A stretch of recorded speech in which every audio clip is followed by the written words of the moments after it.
Anfa'na bima 'allamtana wa 'allimna ma yanfa'una wa zidna ilma walhamdulillahi rabbil alamin. Okey. Hari ini kita akan sambung surah At-Taubah. Muka surat 191. Ayat atas sekali. Muka surat 191 ayat atas sekali. Ayatnya berbunyi thumma yatubullahu min ba'di dzalika 'ala man yasha' wallahu ghafurur rahim. Boleh? Itu ayat kita ini. Boleh? Okey, baik. Summa kemudian yatubu menerima taubat. Yatubu menerima taubat. Allahu oleh Allah min daripada ba'di sesudah zalika demikian itu ala kepada ala biasa ala ke atas kan, jadi terjemah kepada man orang yang ataupun siapa yang yasha'u dia kehendaki wa dan Allah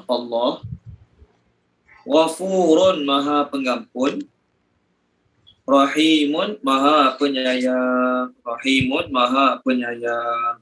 Okey, Tuan Sofi terjemahkan boleh?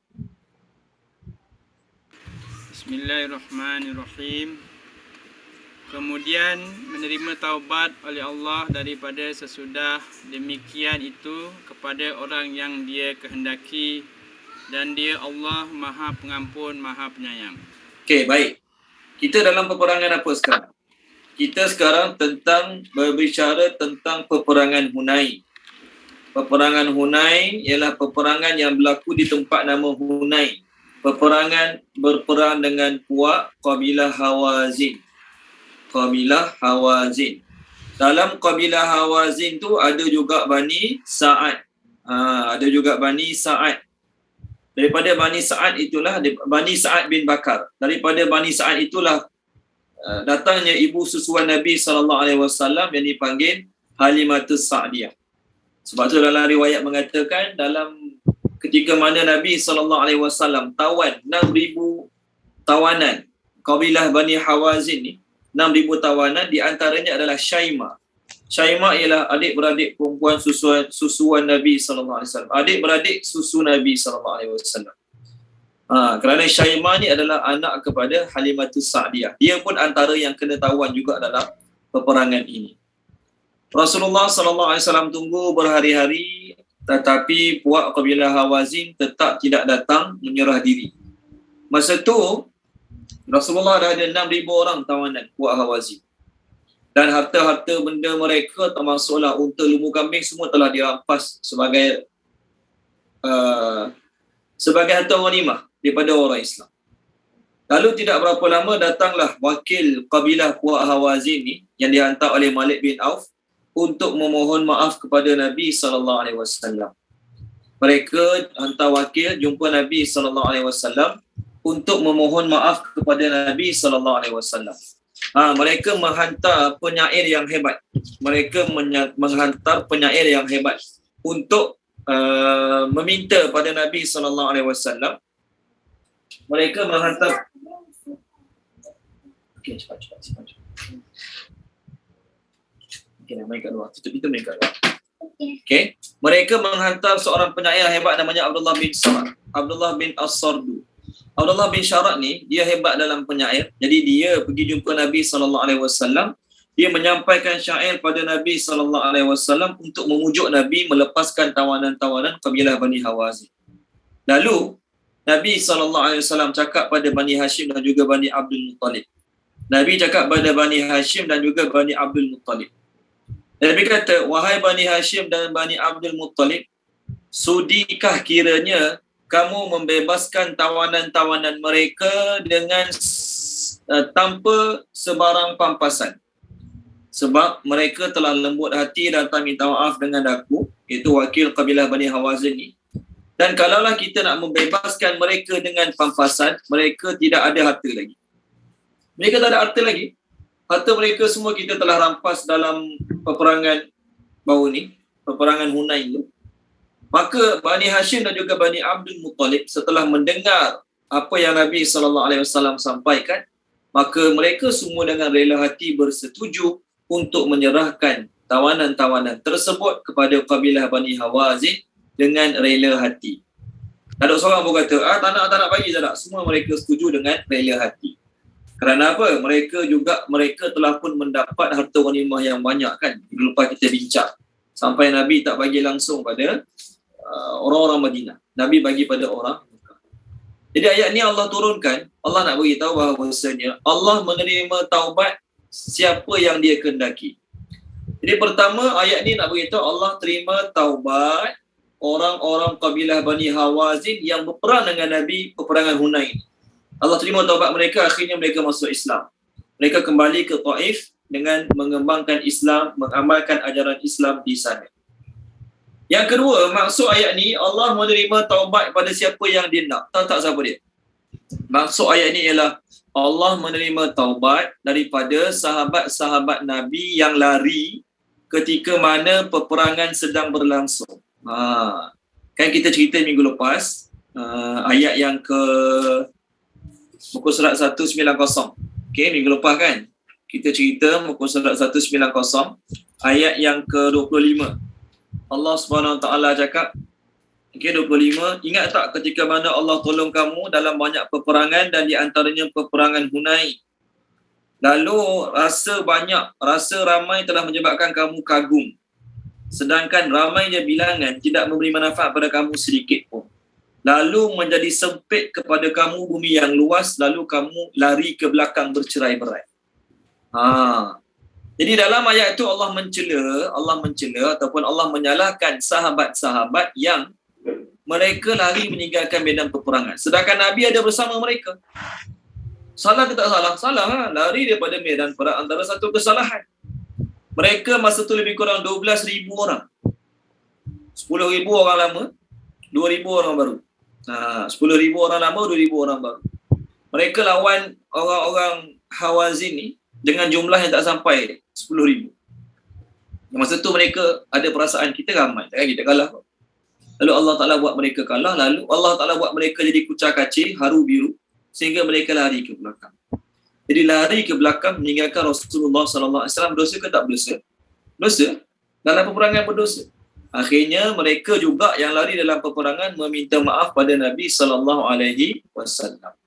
Jadi dalam 3 ayat kita sekarang, ayat 25, 26 dan 27 ada beberapa pengajaran kita dapat. Pertama, janganlah kita terpesona dengan kuantiti. Kerana banyaknya bilangan bukanlah penentu kemenangan. Indonesia sebut kuantitas. Mereka ni terkesan dengan kuantiti. Kita ramai, confirm menangnya. Allah nak ajar kita jangan terkesan dengan kuantiti. Yang kedua, Allah nak tunjuk kehebatan ciri pemimpin, panglima perang dalam kisah ni. Siapa dia? Nabi SAW. Bagaimanapun bahaya yang dihadapi sehingga pengikut-pengikut dia mulai gugup, lari lintang pukang, tapi pemimpin tertinggi adalah kunci utama yang menentukan kemenangan peperangan ini. Orang lain lari lintang pukang, kucar kacir, haru biru, macam-macam lagi perkataan lah. Tapi baginda tetap tenang atas kedai dia. Tenang, tenteram dan tetap teguh melawan. Nabi panggil 100 orang pertama dekat dengan Nabi, mengelilingi Nabi SAW. Sikap Rasul yang berani, tetap teguh, tak kecut, tak lari itu telah menjalar kepada 100 pengikut. Yang ketiga, sikap berani Nabi itu telah menjalar terkesan kepada 100 pengikut. Dalam peperangan ini 100 pengikut tu iaitu kebanyakannya adalah kaum Ansar. Di 100 pengikut ni yang bersama Nabi dipanggil kualitas. Kualitas ni bahasa Indonesia lah. Maksudnya kualiti. Kualiti 100 orang inilah yang telah menjalar, yang membawa kemenangan kepada 12,000 orang Islam dalam peperangan. Jadi Nabi SAW pemimpin yang baik, pemimpin yang bagus, yang telah menunjukkan keberanian pada mereka. Kemudian Bani Hashim dan juga Bani Abdul Muttalib. Mereka ni dalam peperangan ni Abu Sufyan bin Al-Harith dan juga siapa seorang lagi lupa nama dia. Al-Abbas bin Abdul Muttalib. Dua orang. Pertama Abu Sufyan dan juga Al-Abbas bin Abdul Muttalib. Ketika mana Rasulullah SAW menyeru agar tawanan-tawanan Hawazin dibebaskan, 6,000 orang. Maka dua orang Arab ni, Bani Hashim dan juga Bani Abbas ni, mereka lah yang mula-mula sekali bebaskan tawanan tanpa banyak bunyi. Tanpa banyak soal, kenapa nak kena bebaskan, kenapa nak kena bebaskan mereka tanpa pampasan. Jadi mereka ni, walaupun baru masuk Islam, Al-Abbas bin Abdul Muttalib dan juga Abu Sufyan bin Al-Haris bin Abdul Muttalib baru masuk Islam. Tapi mereka telah menunjukkan sikap yang baik terhadap Nabi SAW. Allah sebut, Allah Maha Pengampun, Maha Penyayang. Walaupun mereka ni buat salah. Sama ada orang kafir yang dulu kesalahan mereka melawan orang Islam, ataupun orang Islam yang lari dalam medan peperangan, meninggalkan Nabi SAW. Mereka pun Allah terima taubat dan Allah Maha Pengampun, Maha Penyayang. Okey, baik, masuk ayat baru. Okey. Ya ayyuha wahai. Masuk ayat baru, ayat 28. Kita untuk sahabat-sahabat baru masuk, kita sekarang muka surat 191 ayat 28. Ya ayyuha wahai. Alladzina orang-orang yang amanu beriman. Innama hanya senya al-musyrikun, orang-orang musyrik. Al-musyrikun terjemah dia orang-orang musyrik. Najasun ialah najis. Fa maka la janganlah yaqrabu mereka menghampiri, mereka mendekati, semua boleh. Al-Masjidil Haram, Masjidil Haram. Ba'da sesudah boleh, selepas boleh, dua-dua boleh. Ba'da sesudah ataupun selepas. Amihim tahun mereka. Amni tahun Amni biasa kita jumpa kat mana? Kita ucap selamat hari raya kan? Selamat hari raya. Taqabbalallahu minna wa minkum kullu am wa antum bi khair. Sepanjang tahun mudah-mudahan kamu dalam kebaikan. Jadi am tu tahun. Kullu am wa antum bi khair. Okey, amihim tahun mereka, haza ini. Terjemah haza ini. Okey, baik, terjemahkan dia. Wan Izawani terjemahkan boleh? Ada Puan Izawani?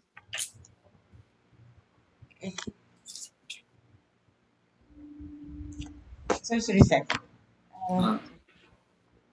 Bismillahirrahmanirrahim. Wahai orang-orang yang beriman, hanya saja orang-orang musyrikin itu ialah najis, maka janganlah mereka menghampiri Masjidil Haram sesudah tahun mereka ini. Okey, baik. Terima kasih Puan. Ayat ni lah kita kata antara poin penting yang disampaikan oleh Sayyidina Ali radhiyallahu anhu, wakil Nabi SAW kepada orang-orang musyrik. Ayat ni lah poin pentingnya. Maka ayat ni disampaikan pada orang Islam. Sedangkan tahun ini iaitu tahun ke-9 Hijrah ini, orang Islam beserta orang kafir sekali sama-sama buat haji. Orang Islam beserta orang kafir sekali sama-sama buat haji. Tapi kenapa Allah tujukan pada orang Islam saja? Patutnya ayat ni kata apa? Wahai orang kafir, lepas ni jangan buat haji lagi. Ini last, you all buat haji tahun ni last. Tahun depan jangan mari lagi. Nampak mari lagi, siap. Contohlah. Cakaplah pada orang kafir kan? Tak. Ayat ini Allah tujukan pada orang-orang Islam. Ayat ini Allah tujukan pada orang-orang Islam agar orang Islam tahun depan merekalah menjadi penghalang. Merekalah kena ambil tanggungjawab untuk menghalang orang kafir jangan seorang pun datang buat haji. Itu maksud ayat ini. Jadi ayat ini merupakan satu pukulan hebat. Pukulan yang amat dahsyat bagi orang-orang musyrikin. Mereka dah bertahun-tahun memelihara Masjidil Haram. Mereka dah bertahun-tahun bertanggungjawab menjaga kebajikan-kebajikan Masjidil Haram. Mereka dah bertahun-tahun bertanggungjawab menjaga kebajikan Masjidil Haram. Maka tahun ni, tahun last mereka buat haji. Nabi tak nak datang buat haji tahun ni sebab apa? Untuk sahabat-sahabat baru masuk, antara amalan buruk orang musyrikin apa dia? Mereka tawaf tak pakai pakaian. Tolong baca dia, Tuan Haji Muhammad Syahril Liuk, boleh tak? Surah Al-A'raf, muka surat 153. Boleh, Ustaz. Ayat yang ke-28. 28. Bismillahirrahmanirrahim. Dan apabila mereka melakukan perbuatan keji, mereka berkata, kami mendapati nenek moyang kami melakukan yang demikian, dan Allah menyuruh kami mengerjakannya. Katakanlah, sesungguhnya Allah tidak pernah menyuruh berbuat keji. Mengapa kamu membicarakan tentang Allah apa yang tidak kamu ketahui? Okey, baik. Itu dia terjemah dia kan? Ya. Terjemah dia betul lah tu. Tapi dalam bahasa Inggeris punya, okey, orang putih terjemah bahasa Inggeris dia kat apa? And when they commit a fahisha tu apa dia? Dia buat dalam bracket evil deed, going round the Kaabah in naked state. Mereka, okey, bahasa Inggeris terjemah pun ni kat sini pun, dalam Tuan Sofi share pun kat skrin ni dia tak terang apa maksud perkara fahisyah tersebut dalam saya punya terjemahan bahasa Inggeris ni dia tulis evil deed going round the Kaabah in naked state. Jadi mereka ni, undang-undang mereka, kalau orang luar datang buat haji, mereka hanya boleh pakai pakaian kalau pakaian mereka baru. Maksudnya mereka belum pernah pakai lagi sebelum ni. Pakaian tu mereka belum pernah pakai lagi. First time pakai, boleh pakai pakaian tu buat haji. Ataupun undang-undang dia lagi, kalau mereka datang buat haji ke Mekah, ada orang Mekah bagi mereka pinjam pakaian. Mungkin mereka ada sepupu kat Mekah ke, jadi mereka datang buat haji, mereka tak ada pakaian baru, tapi sepupu mereka orang Mekah bagi pinjam kain ihram, bagi pinjam pakaian. Mereka boleh pakai pakaian yang sepupu mereka bagi tu. So apa? Orang Mekah ni tuan rumah. Tuan rumah mereka tak perlu ikut peraturan tu. Peraturan tu untuk orang luar. Kefahaman mereka ialah mereka tak layak buat haji dengan memakai pakaian yang mereka pernah pakai buat dosa sebelum. Tu kefahaman mereka tu. Buat haji sambil tak pakai pakaian. Orang-orang lelaki buat haji tawaf siang hari. Orang-orang lelaki buat haji tawaf siang hari, tak pakai apa-apa. Ada pendapat mengatakan masuk naked state tu tak, mereka hanya tutup kemaluan depan belakang. Walaupun kita kata naked state tu, okey, tapi mereka hanya tutup kemaluan depan belakang saja. Ada pendapat mengatakan tak, buka semua.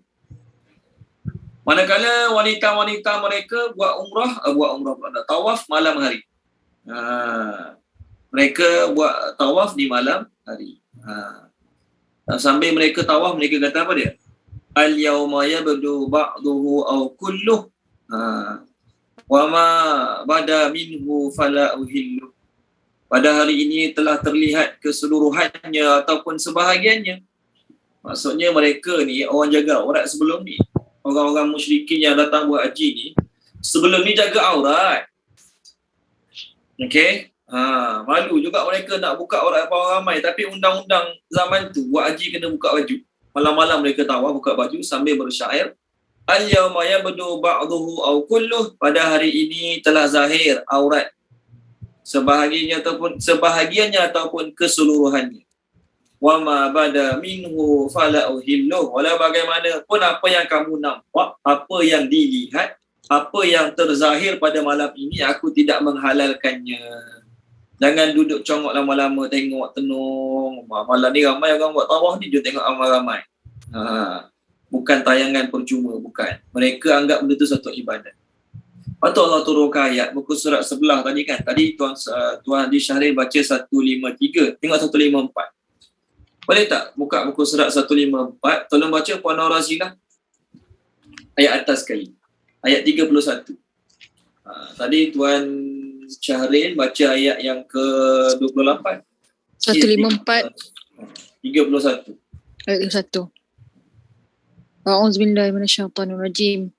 Wahai anak cucu Adam, pakailah pakaianmu yang baik pada ketika memasuki masjid. Makan dan minumlah, tetapi jangan berlebihan. Sesungguhnya Allah tidak menyukai orang yang berlebihan. Ayat ni kalau turun zaman sekarang kita pun pelik.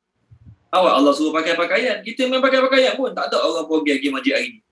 Allah turunkan ayat ni tahu sebab apa?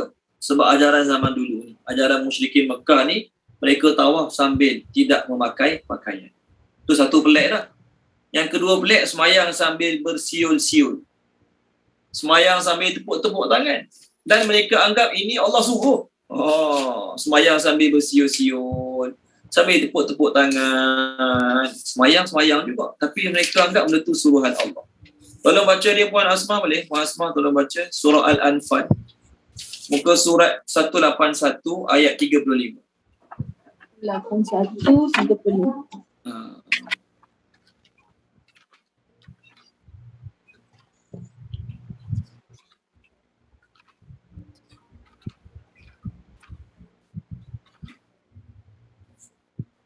Bismillahirrahmanirrahim. Dan solat mereka itu di sekitar Baitullah itu tidak lain hanya siulan dan tepuk tangan. Maka rasakanlah azab disebabkan kekafiranmu itu. Okey, baik. Terima kasih Puan Asma. Allah kata, tidaklah solat mereka di Masjidil Haram, ni orang kafir musyrikin lah ni, melainkan siulan dan tepuk tangan. Semayang sambil bersiul-siul, semayang sambil tepuk-tepuk tangan. Semayang apa macam tu? Mereka kata inilah ajaran semayang yang kami warisi daripada Nabi Ibrahim. Jadi Nabi SAW tak senang buat haji tahun 9 Hijrah ni dalam keadaan ada orang tawaf tak pakai apa-apa dan dalam keadaan orang semayang dengan tepuk tangan sambil bersiul-siul. Waktu Nabi SAW tak nak buat haji atau wakil saja pada tahun ke-9 Hijrah ni. Okey, baik, balik semula ayat kita.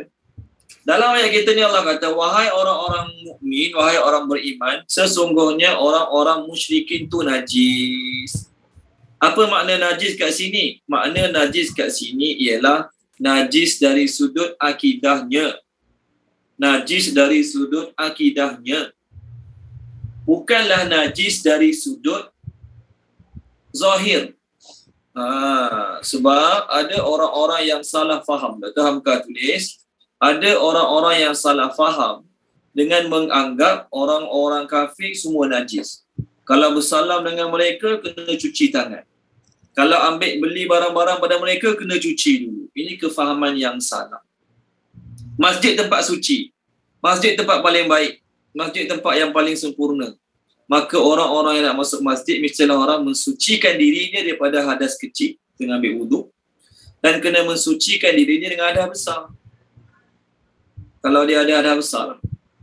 Jadi bab taharah ni, bila kita belajar kitab fiqh ni ada 4 tajuk besar. Kitab fiqh mana-mana mazhab pun tak kisah. Mazhab Syafi'i ke, mazhab Hanafi ke, Hambali ke, Maliki ke, ada 4 tajuk besar. Apa 4 tajuk besar? Pertama ibadat. Kedua muamalat. Ketiga munakahat. Muamalat tu jual beli, pinjam meminjam, sewa menyewa, upah, tu panggil muamalat.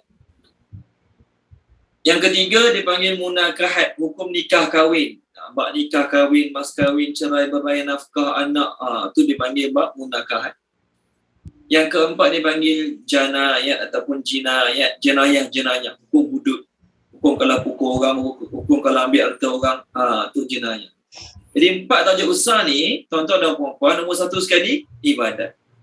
Dalam mana-mana kitab fiqh, bila cerita tentang ibadat, tajuk utama sekali apa dia? Taharah. Apa makna taharah? Bersuci. Guna air ke, istinja guna batu. Jadi dalam bab taharah ni kita belajar wuduk, kita belajar air boleh digunakan untuk bersuci, kita belajar mandi wajib, kita belajar tayammum, kita belajar apa lagi? Istinja. Jadi orang kafir mana tahu bab-bab ni. orang kafir, walaupun mereka kata mereka bersih, walaupun mereka kata mereka okey, tapi mereka mana belajar bab-bab ni. Oleh kerana itulah maksud suci tak suci kat sini adalah maknawi, bukan zahir. Kalau Allah kata mereka najis sama macam najisnya khinzir, maksudnya pegang mereka kena samak, kena basuh, kena cuci lah. Islam tak ajar macam tu. Islam tak ajar macam tu. Okey, kalau nak kata najis sebab dalam badan mereka ada darah, ada najis, kita pun sama juga.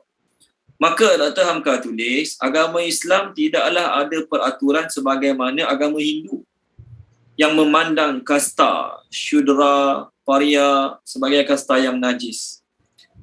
Dr. Hamka tulis lagi, sehingga kalau orang Brahman, orang Brahman, tak tahu saya sebut betul ke salah, tapi ada B kat depan dia. Orang Brahman ni, kalau dia terpegang, tersentuh paria ni ataupun syudra ni, saya tak dengar, paria pernah dengar lah, paria, syudra tak pernah dengar lagi lah. Kalau mereka terpegang kuat paria ni, mereka kena mandi basuh badan. Mereka kena mandi basuh badan mereka. Bahkan kalau mereka lalu, angin kena kuat paria tu kena mereka juga akan basuh badan mereka.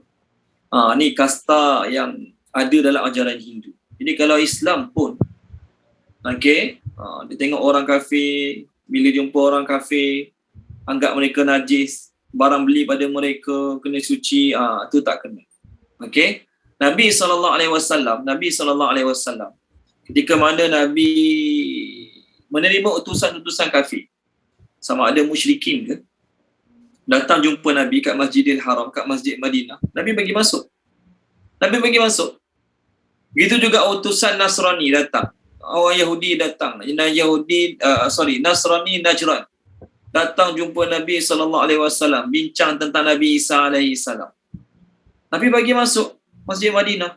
Nabi tak adalah kata, mereka ni najis. Najis maksudnya tak boleh pegang, tak boleh masuk masjid kotor. Tak. Tidak ada satu hadis pun yang menjadikan dalil, boleh kita gunakan dalil bahawasanya bekas makan mereka, bekas minum mereka kena cuci balik. Sama-sama sebagaimana kalau bekas makanan kita kena jilat dengan anjing, kena cuci balik. Bekas makan mereka kena cuci balik. Tak. Kecuali lah. Kalau bekas makan mereka sebelum tu mereka guna buat arak ke, mereka guna masak khinzir ke contoh, tu baru kena cuci balik. Tapi mereka makan, minum cawan biasa kat restoran, tak wajib kita cuci balik. Tak ada pun cakap macam tu. Imam Ahmad meriwayatkan hadis daripada Jabir radhiyallahu anhu. Dia kata apa dia? Kami pergi perang bersama Nabi SAW. Sampai kat satu tempat, kami jumpa timba. Kami jumpa timba milik orang musyrikin. Berdilah. Maka kami menggunakan timba tersebut untuk ambil air daripada telaga. Rasulullah SAW tidak memarahi kami. Rasulullah SAW tidak menegur kami. Jadi ajaran Islam ni ajaran yang ajar kebersihan. Ajaran Islam ni adalah ajaran yang ajar kebersihan. Sebab tu zaman dulu, Dr. Hamka tulislah zaman dulu, kat Spanyol, kat zaman dulu, orang-orang zaman dulu nak kenal orang tu Islam ke bukan Islam, bersih. Tengok dia bersih. Bersih, yes, dia ni Islam. Kalau nampak tak bersih, mereka tu bukan Islam. Tu zaman dulu lah. Tapi zaman sekarang, Dr. Hamka kata nampak terbalik. Nampak kebersihan itu lebih dimonopoli oleh orang-orang bukan Islam. Kebanyakannya, bukan semua. Bahkan negeri-negeri yang asalnya Islam, yang asli ajarannya Islam, kita tengok banyak tempat-tempat kotor, tidak bersih. Baik. Imam Baghawi dia tulis, ayat ni Allah kata, orang musyrik tak boleh masuk Masjidil Haram. Jadi undang-undang ni kena dikuatkuasakan oleh orang Islam lah.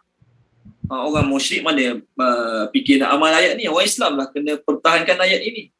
Maka Imam Baghawi kata ada 3 pandangan ulama tentang ayat ini. Dia kata, pertama, Masjidil Haram. Masjidil Haram ni, masjid kat Mekah tu, maka orang kafir tak boleh masuk. Sama ada dia kafir zimmi, ataupun kafir zimmi maksudnya kafir yang duduk bawah negara Islam, ataupun kafir yang minta keamanan. Maksudnya kafir tu dia datang, dia minta jaminan keamanan beberapa hari. Kalau zaman sekarang panggil suaka politik kan. Tak boleh masuk langsung. Inilah pendapat Imam Syafi'i, Imam Ahmad dan Imam Malik. Maka kalau orang kafir datang ke Mekah untuk jumpa pemimpin Masjidil Haram, maka orang kafir langsung tak boleh masuk Masjidil Haram. Imam Masjidil Haram, ketua ke pengurusi ke yang kena keluar jumpa mereka. Mereka tak boleh masuk. Ni ayat dia Allah sebut, mereka tak boleh masuk Masjidil Haram. Seluas mana masjid, seluas mana kawasan masjid, mereka tak boleh masuk langsung. Sekarang kalau masjid dibesarkan sampai 5 km ke keluasannya, contohlah, tak ada sampai macam tu. Tapi katakanlah, mereka tak boleh masuk kawasan tu langsung. Imam kena keluar atau imam kena hantar wakil keluar jumpa. Imam mungkin badan besar, gemuk ke, tak larat nak keluar, hantar wakil. Dia jumpa je orang kafir tu, dia nak jumpa aku, tak ada cakap apa, macam tu lah. Tapi Imam Abu Hanifah kata apa? Pendapat Imam Abu Hanifah ni longgar sikit. Imam Abu Hanifah kata, orang-orang kafir yang terikat dengan perjanjian muahad, maksudnya orang kafir yang ada perjanjian damai. Orang kafir yang ada perjanjian muahad. Muahad ni maksudnya orang kafir yang ada perjanjian sentiasa saling tolong-menolong. Dengan orang Islam boleh masuk Masjidil Haram. Ini pendapat Imam Abu Hanifah. Okey, baik. Bahagian kedua, Tanah Hijaz. Tanah Hijaz, Mekah, Madinah. Sebab tu ada ustaz ceramah, saya lupa nama dia. Dia kata kontraktor yang buat Masjidil Haram tu orang Yahudi. Kontraktor yang buat Masjidil Haram tu adalah orang Yahudi. Cuma dia tak masuk, dia pakai video. Dia pakai video. Dia apa Dia betulkan, dia panggil apa Dialah yang dia kontraktor, dialah yang guide. Dia guide. Ni kena gini, ni gini, ni gini. Dia kontraktor. Dia tak boleh masuk Masjidil Haram tapi dia pakai video. Ni ada saya dengar salah seorang ceramah ustaz lah. Salah seorang ustaz berceramah, dia kata Masjidil Haram tu, kontraktor yang buat dia tu adalah orang Yahudi. Dia pakai video. Wallahu a'lam. Tak tahulah, mungkin zaman dulu punya ke bila ni, tak tahulah. Bahagian kedua, Tanah Hijaz. Tanah Hijaz ni ialah Tanah Haram lah, Tanah Hijaz tu. Mekah, Madinah, Haramain. Ulama' berpendapat orang kafir boleh masuk Tanah Hijaz tapi dengan izin terlebih dahulu. Boleh nak masuk tapi kena minta izin terlebih dahulu. Walaupun diberi izin, mereka tak boleh duduk lebih pada 3 hari. Mereka boleh masuk Tanah Haram, iaitu Tanah Mekah, Madinah, tapi tak boleh duduk lebih pada 3 hari. Iaitu had limit bagi orang musafir. Menurut sebuah hadis yang diriwayatkan oleh Imam Muslim daripada Umar radhiyallahu anhu, beliau mendengar Nabi sallallahu alaihi wasallam bersabda. Nabi kata apa dia? La ukhrijanna al-yahuda wan nasara min jaziratil arab fala atruku fiha illa musliman. Nabi kata, aku akan keluarkan Yahudi dan Nasrani daripada seluruh jazirah Arab, maka aku tidak akan meninggalkan seorang pun melainkan orang Islam sahaja. Ni kata-kata Nabi. Dalam riwayat lain, Nabi SAW sebut lagi, Nabi kata apa dia? Akhrijul musyrikin min jaziratil Arab. Keluarkanlah orang-orang musyrik dari jazirah Arab. Zaman sekarang, dekat negara-negara Islam, terutamanya Arab Saudi, ada juga orang-orang Arab tapi tidak beragama Islam. Mereka tinggal kat Arab Saudi, cuma mereka tak boleh masuk Tanah Haram Mekah dan Madinah. Tempat-tempat lain mereka boleh masuk. Kat Saudi, selain Mekah, Madinah, mereka boleh masuk. Tapi perintah Nabi tu, Abu Bakar tidak sempat menjalankannya. Zaman Abu Bakar, dia tak sempat menjalankannya, maksudnya dia belum mampulah nak tunaikan perintah Nabi tu untuk halau semua orang musyrikin keluar pada Jazirah Arab. Tak sempat. Umar Al-Khattab lah yang menjalankan kata-kata Nabi ni ketika mana zaman Umar Al-Khattab jadi khalifah. Dan hanya boleh 3 hari je datang niaga. Orang luar datang, Yahudi ke, musyrikin ke, agama lain datang nak niaga ke Mekah, Madinah masa tu, 3 hari je boleh niaga. Dalam riwayat Ibnu Syihab, Nabi SAW bersabda, Nabi kata apa dia? La tajtami'u dinani fi jaziratil Arab. Tidak boleh berkumpul dua agama di Jazirah Arab. Tempat suci, tempat Allah Ta'ala muliakan, mana boleh berkumpul dua agama kat situ. Maksud dua agama, tak boleh ada agama Islam dengan Yahudi. Tak boleh ada agama Islam dengan Nasrani. Tak boleh ada agama Islam dengan musyrikin. Islam je boleh ada. Hadis ni ada juga dalam kitab Imam Malik, dalam kitab Imam Malik itu kitabnya Al-Muwatta. Imam Muslim meriwayatkan hadis lain daripada Jabir radhiyallahu anhu. Nabi SAW kata apa dia? Nabi kata tentang syaitan. Inna syaitan qad ya'isa min an ya'budahu al-musallun fi jaziratil Arab walakin at-tahrisha bainahum. Syaitan putus asa dah.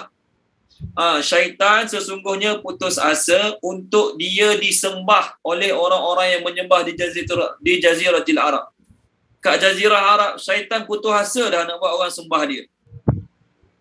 Maksud orang sembah dia apa dia tahu? Orang sembah berhala tu kira sembah dia dah. Sebab tu ada ustaz, saya lupa nama ustaz tu, masa dia buat komentar tentang pelajar-pelajar Islam kita bantu bersihkan apa? Kuil. Tak silap saya Tuan Sofi share video tu. Ustaz Sulaiman apa dia? Adik penyanyi tu, Yasin. Adik Yasin penyanyi. Adik ke abang tak tahulah ustaz tu. Dia kata tempat ibadat tu tempat ibadat syaitan. Orang kafir marah. Kata tempat ibadat syaitan. Ya, bagi agama Islam tempat syaitan. Orang sembah selain Allah sembah syaitan walaupun dia tak nak terima hakikat. Orang yang sembah selain Allah adalah sembah syaitan walaupun mereka tak nak terima hakikat. Tengok, tolong baca boleh? Puan Enna tolong baca boleh? Surah Maryam. Surah Maryam. Boleh? Surat? Allah kata, sekejap saya cari. Allah kata jangan sembah syaitan. Allah suruh Nabi Ibrahim cakap ke ayah dia, jangan sembah syaitan. Muka surat 308 ayat 44. 308 ayat 44. Boleh tak? Ayat 44. Wahai ayahku, janganlah engkau menyembah syaitan. Sesungguh syaitan itu durhaka pada Tuhan yang Maha Pengasih. Okey, baik. Terima kasih Puan Ina. Nabi Ibrahim cakap ke ayah dia ni, wahai ayahku, jangan sembah syaitan. Kerana syaitan tu derhaka pada Allah yang Maha Pengasih, yang Maha Pemurah. Jadi pernah dengar ayah Nabi Ibrahim sembah syaitan? Mana ada. Ayah Nabi Ibrahim mana sembah syaitan? Ayah Nabi Ibrahim tak sembah syaitan. Ayah Nabi Ibrahim sembah berhala. Walaupun sembah berhala, Allah anggap sembah syaitan. Kita anggap mereka sembah syaitan. Sebab syaitan yang apa? Syaitan yang hasut mereka, yang sesatkan mereka untuk menyembah berhala. Maka mereka dianggap menyembah syaitan. Hakikatnya orang kafir, sembah pokok ke, sembah batu ke, sembah unta ke, kalau ada lah ini. Sembah apa lagi? Sembah orang ke? Maka sebenarnya mereka sembah syaitan. Jadi tak salah kalau kita cakap orang kafir yang sedang sembah patung Nabi Isa, patung Maryam, kita kata dia sedang sembah syaitan. Salah ke? Tak salah. Itu memang ada dalam ajaran Islam. Cumanya, bila ustaz tu ceramah kat YouTube, ceramah kat Facebook, orang kafir dengar tak? Orang kafir dengar. Bila orang kafir dengar, jadilah isu. Okay, kita pun tak disuruh cakap ke orang kafir, kau sembah syaitan tu sebenarnya tahu tak? Tak suruh cakap macam tu. Cuma bila video tu disebarkan, orang kafir dengar, maka tu yang buat report tu. Okay, baik. Menurut Imam Bawawi dia kata apa dia? Peraturan yang Rasulullah SAW tetapkan. Yang ketiga, maafkan saya, bahagian ketiga. Bahagian ketiga ialah seluruh negeri Islam. Seluruh negeri Islam, maka orang kafir boleh masuk dan tinggal di negeri tersebut dengan syarat dia dapat jaminan keamanan dan dia zimmi. Maksud zimmi itu dia sedia untuk taat pemerintahan negeri Islam dan sedia untuk bayar jizyah, cukai.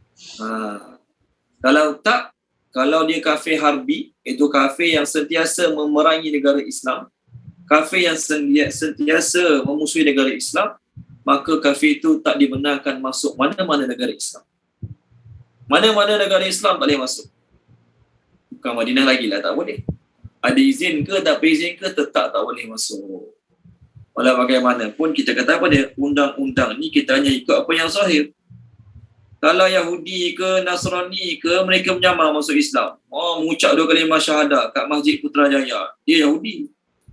Dia orang Kristian. Dia menyamar masuk Islam. Ucap 2 kalimah syahadah semata-mata nak pergi Mekah. Kita tahu tak? Kita mana tahu. Bagi je lah dia masuk. Jadi nak ceritanya, zahirnya siapa yang bukan Islam tak dibenarkan masuk ke Mekah dan Madinah. Apa yang Rasulullah suruh dalam hadis-hadis tadi, Sayyidina Umar telah melaksanakannya. Jadi zaman Umar, okey, Islam sangat kuat. Pihak musuh tak berani nak masuk ke Jazirah Arab. Pihak musuh tak berani, okey, nak masuk secara apa ya? Pihak musuh tak berani nak masuk secara terang-terangan. Mereka akan masuk juga, tapi mereka masuk dengan cara berlakon. Zaman perang salib, ada spy, ada seorang pelakon. Ada seorang orang kafir masuk ke Madinah berlakon sebagai orang Islam. Tapi tujuan dia nak masuk, nak curi jenazah Nabi SAW. Zaman kekacauan kaum Qaramitah. Kaum Qaramitah datang, dia ni berlakon jadi orang Islam. Mereka cungkil Hajar Aswad yang ada kat Kaabah tu, mereka bawa lari ke Bahrain. Hajar Aswad dekat Bahrain selama lebih kurang 22 tahun. Barulah dapat balik. Okey. Okey, baik, itu cerita tentang negeri Islam, ataupun kita kata Allah tak bagi masuk sebab mereka bernajis. Masuk najis tu adalah kefahaman mereka. Sebab tu hari ni ada orang kata apa tau? Oh, ustaz beli baju kat mana? Kedai Cina. Kena basuh dulu. Itu ajaran yang salah. Najis ni tuan-tuan dan puan-puan, najis ni adalah benda yang nampak. Selagi kita tak nampak, kita tak boleh hukum benda tu najis. Orang beli baju kedai Cina, kena basuh dulu. Kenapa yang jual tu Cina? Mana tahu dia pegang, dia makan daging khinzir, lepas tu dia pegang baju. Nampak lah. Tak nampak kira tak ada. Beli pinggan mangkuk kedai Cina, kena basuh dulu. Dah lah suruh basuh. Suruh samak dengan air tanah sekali. Tanya kenapa Oh, sebab kedai Cina takut anjing dia datang ke jilat ke apa. Nampak tak? Tak nampak. Jadi benda tak nampak, kita tak boleh hukumkan ada. Kita ada. Walaupun betul-betul lah masa orang kafir tu jual pinggan mangkuk kat kedai dia, memang betul anjing dia datang jilat. Anjing dia datang jilat pinggan, anjing dia datang jilat mangkuk cawan. Kita beli. Kita tak samak sebab kita tak tahu. Tak apa, hukum ya tak ada jadi masalah sebab kita tak tahu. Ini ada ajaran suruh samak dulu. Okey? Masalahnya yang suruh tu orang yang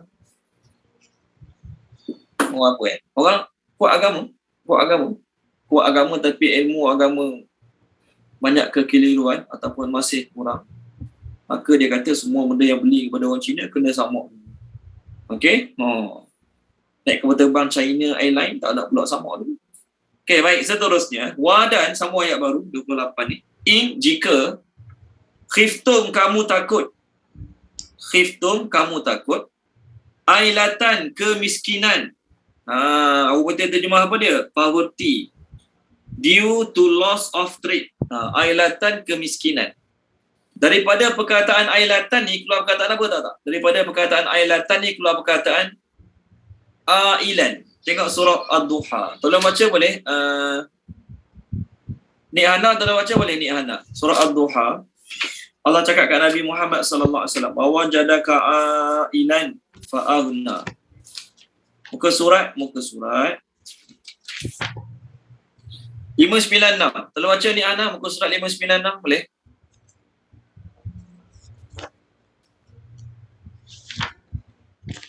Ada Nik Hana? Okey, baik, tak apa. Tolong baca Puan Maisarah Mokhtar, tolong baca boleh? Puan Maisarah Mokhtar. Boleh Ustaz. Surat 596. Ayat yang ke-8. Surah Ad-Duha tahu? Surah Ad-Duha. Bukan surah atas atau bawah dia. Surah Ad-Duha Surah Ad-Duha, okey. Ayat berapa tadi? Ayat 8. Dan dia mendapatimu sebagai seorang yang kekurangan, lalu dia memberikan kecukupan. Okey, baik. Kekurangan kat situ ailan. Terjemah ailan tu kekurangan. Maksud kekurangan tu miskin lah. Orang putih terjemah poor and needy. Okey, jadi ailan tu daripada perkataan ailatan kita tadi, miskin, keluarlah perkataan ailan. Orang yang bukan tak ada duit langsung, ada tapi tak cukup. Kalau fakir miskin ni memang tak cukup lah. Memang tak cukup langsung. Fakir miskin ni. Ailatan ni ada tapi masih lagi tak cukup. Itu panggil ailatan. Boleh? Okey, baik. Tengok muka surat kita balik, sorry. Wa dan in jika khiftum kamu takut ailatan miskin Fa maka saufa kelak. Saufa kelak. Yughnikum akan mencukupkan kamu ataupun akan mengkayakan kamu. Lagi sesuai, akan mengkayakan kamu. Kaya bahasa Arab ghina, ghani. Ghani kaya. Jadi yughnikum akan mengkayakan kamu, akan mencukupkan kamu. Kita terjemah Allah will enrich you. Allahu oleh Allah. Min daripada fadlihi kurniaannya. Okey. In jika syaa dia mahu. Dia siapa dia? Dia Allah. Syaa dia mahu, dia Allah. Inna sesungguhnya Allah alimun maha mengetahui. Hakimun maha bijaksana. Okey, terjemahkan dia. Puan Zanaria, terjemahkan Puan Zanaria boleh? Boleh Ustaz. Bismillahirrahmanirrahim. Dan jika kamu takut kemiskinan, maka kelak akan memberi kekayaan oleh Allah daripada kurniaannya jika dia mahu. Sesungguhnya Allah maha mengetahui, maha bijaksana. Okey, baik. Mungkin saya tertinggal. Memberi kekayaan kepada kamu. Maka kelak akan memberi kekayaan kepada kamu oleh Allah. Okey, baik. Bila Allah, terima kasih Puan Zanaria. Bila Allah Subhanahu Wa Taala tak bagi orang kafir masuk ke Mekah, maka orang Islam mula risau. Kenapa orang Islam mula risau? Sebab kat Mekah yang banyak trade barang-barang, buah-buahan, sayur-sayur ke apa ke kat Mekah, kebanyakannya adalah orang musyrikin. Jadi kalau tahun depan orang musyrikin tak boleh masuk Masjidil Haram, macam mana dengan stok makanan? Macam mana dengan barang-barang perniagaan? Itu satu.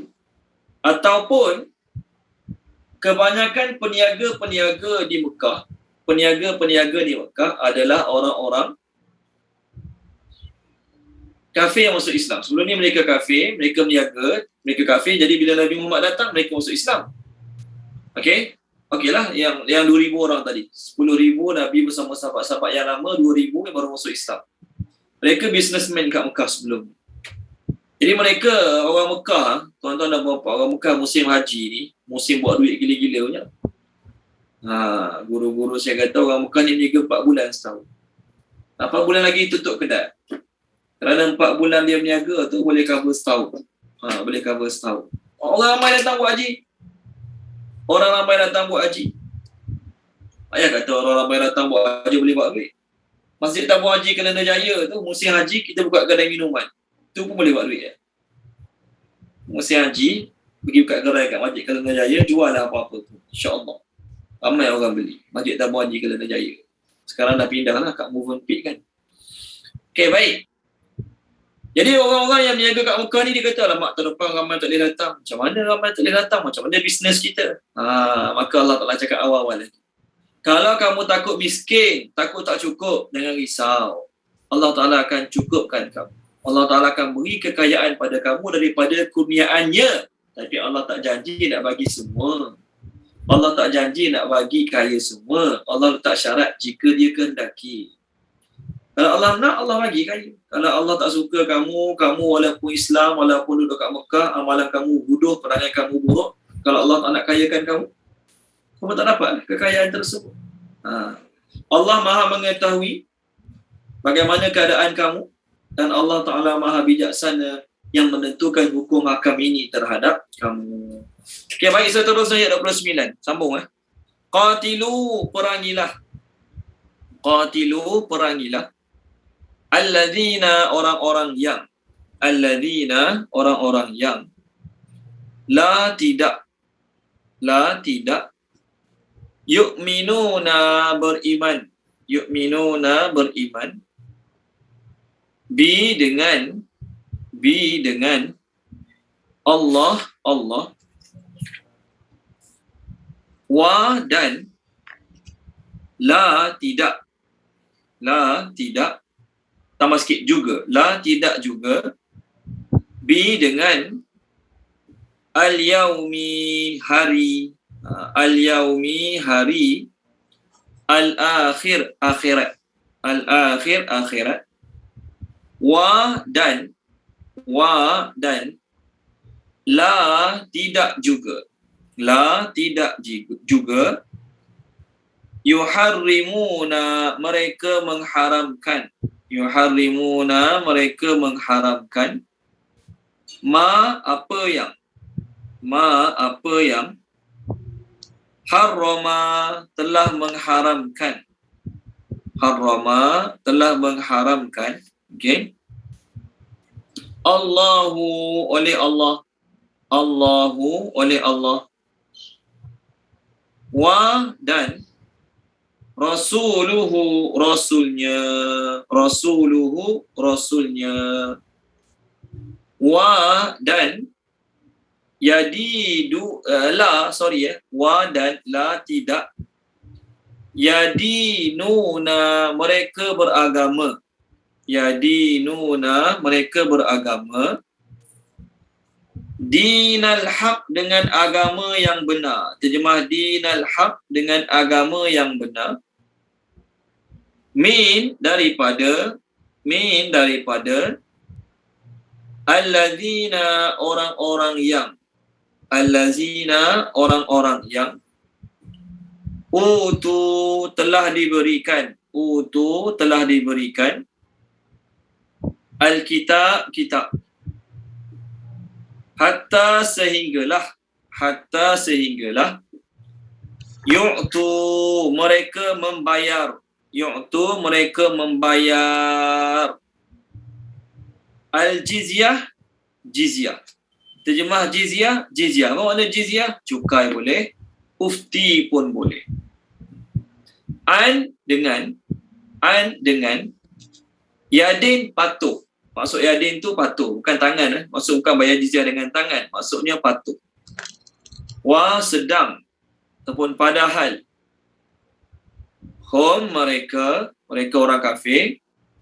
Saghirun orang-orang yang tunduk. Saghirun orang-orang yang tunduk. Saghirun sebenarnya kecil. Maksud kecil kat sini tunduk. Okey, 120 sen. Terjemahkan 120 sen boleh?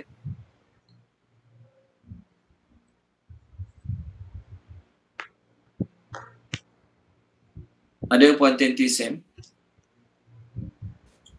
Ada Ustaz, maaf. Bismillahirrahmanirrahim. Perangilah orang-orang yang tidak beriman kepada iman dengan Allah dan tidak juga pada hari akhirat. Dengan hari akhirat. Dan tidak juga mereka haramkan apa yang telah Allah haramkan dan Rasulnya,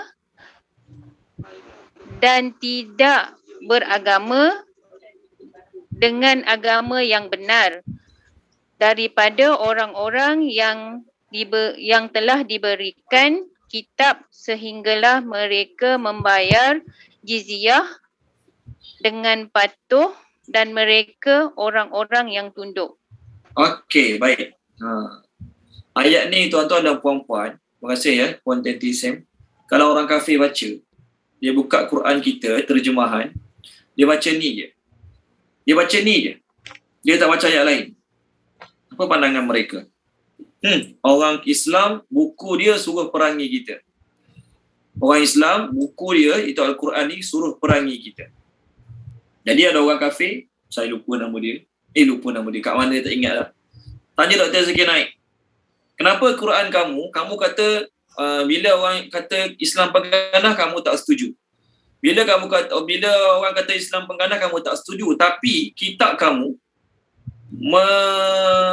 memberi galakan pada orang-orang Islam untuk bunuh orang kafir. Mana dalil dia? Ni Dia orang kafir kalau tengok ayat ni saja, Orang kafir kalau tengok ayat ni saja, maknanya apa dia?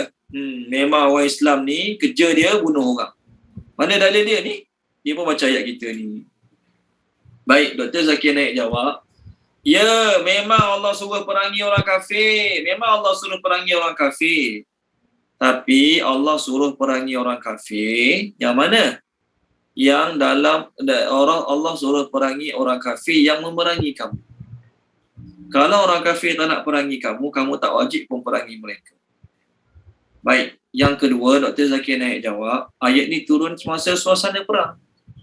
Masa orang Islam dengan orang kafir sedang rancak berperang.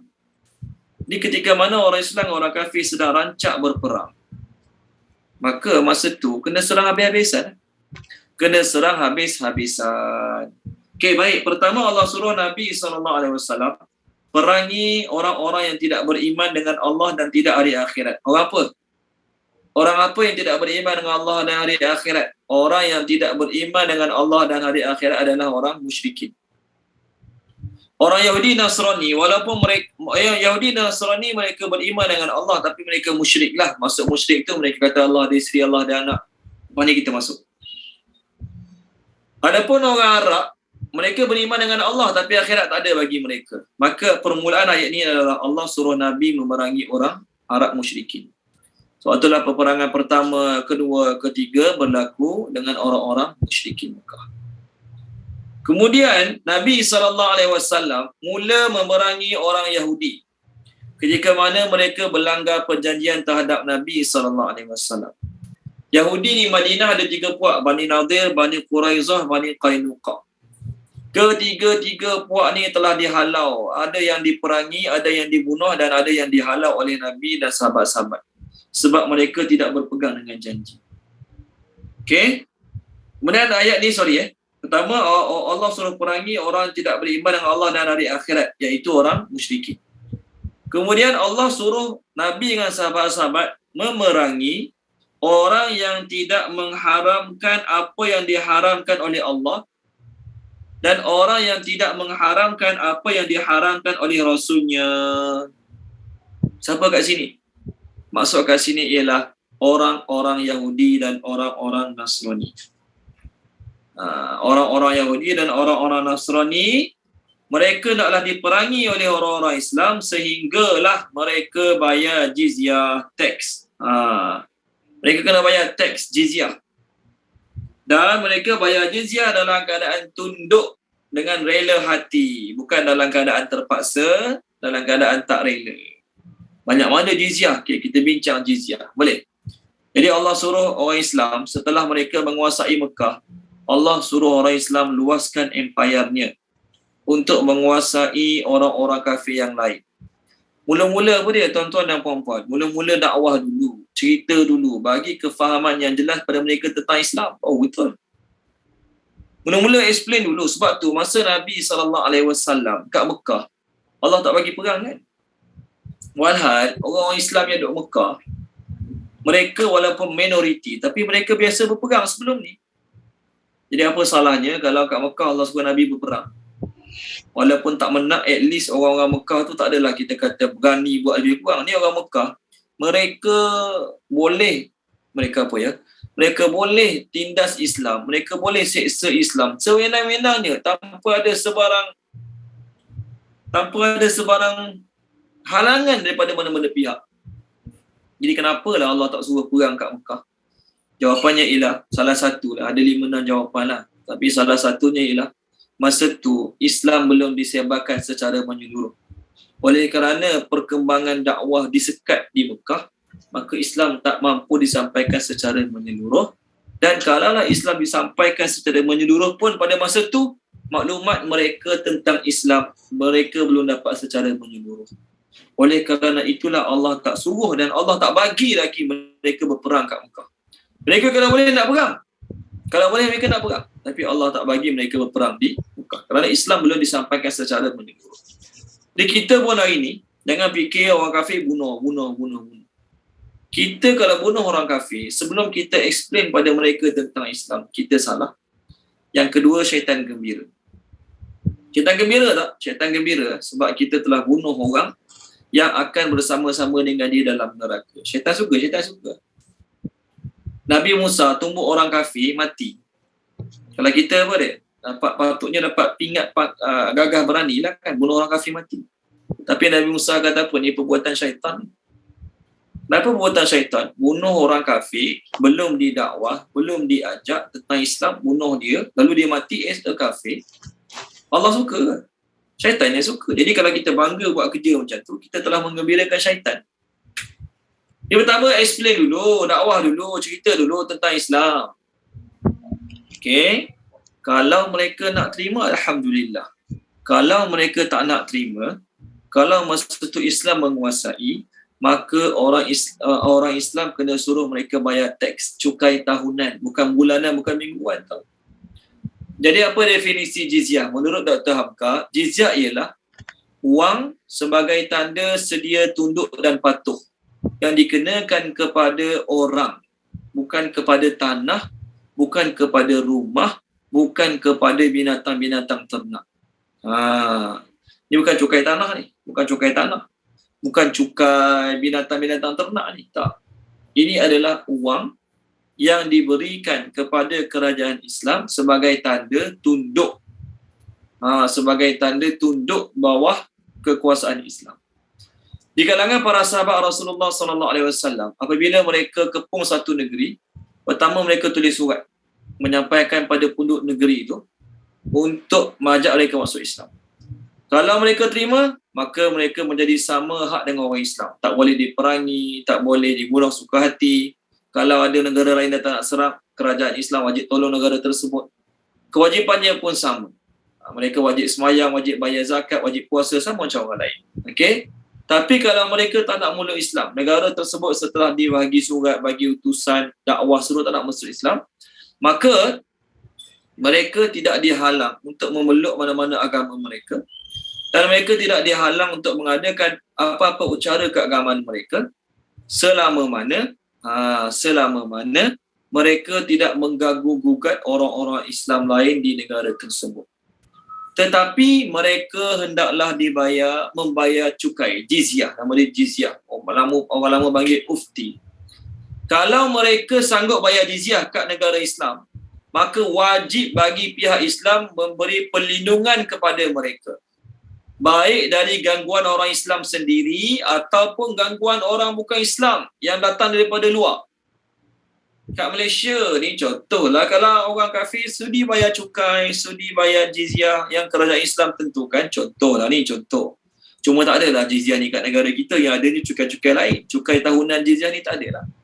Tapi kalaulah ada undang-undang ni dibuat kat negara kita, di mana-mana non-Muslim yang bayar jizyah, wajib bagi kerajaan kita melindungi harta mereka, diri mereka, kehormatan mereka, dan kerajaan kita wajib ambil tindakan pada orang yang menzalimi mereka, walaupun yang menzalimi itu orang Islam. Okey, inilah yang diberikan oleh salah seorang kafir, namanya Utbah bin Furqud Amel daripada Umar Al-Khattab kepada ahli negara Azerbaijan.